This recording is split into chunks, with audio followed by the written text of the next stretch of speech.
அதுக்கு அவங்க ராம் தான் நல்லா படிப்பான், சோமுவும் படிப்பான், ஆனா ராம் அளவுக்கு படிக்க மாட்டான் அப்படின்னு சொன்னாங்க. அப்ப ராமுவ நீங்க படிக்க வைங்க அப்படின்னு ஸ்ரீதரனா சொன்னாங்க.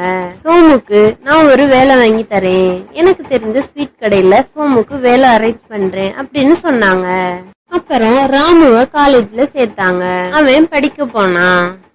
அதே நேரத்துல ஸ்வீட் ஸ்டால்ல சேர்த்தாங்க. அந்த ஸ்வீட் கடையில அவன் எல்லா வேலைகளையும் பார்த்தான். அவனுக்கு மனசுக்கு ரொம்ப வருத்தமா இருந்துச்சு. இருந்தாலும் பரவாயில்ல, நம்ம அண்ணன் படிக்கிறானே அப்படின்னு அவன் மன நிம்மதி அடைஞ்சான். அப்புறம் காலங்கள் உருண்டோடுச்சு. அப்புறம் ராமு நல்லபடியா படிச்சு முடிச்சான். காலங்கள் போச்சு. ஒரு நாள் அவன் வீட்டுக்கு வந்தான். அம்மா, எனக்கு வேலை கிடைச்சிருக்கு அப்படின்னு சொன்னான். அம்மா, என்ன வேலைப்பா அப்படின்னு கேட்டாங்க. அம்மா, ஒரு ஃபுட் கம்பெனில எனக்கு வேலை கிடைச்சிருக்கு. அவங்க நிறைய கிளைகள் வச்சிருக்காங்க. அதுல ஒரு மேலாளர்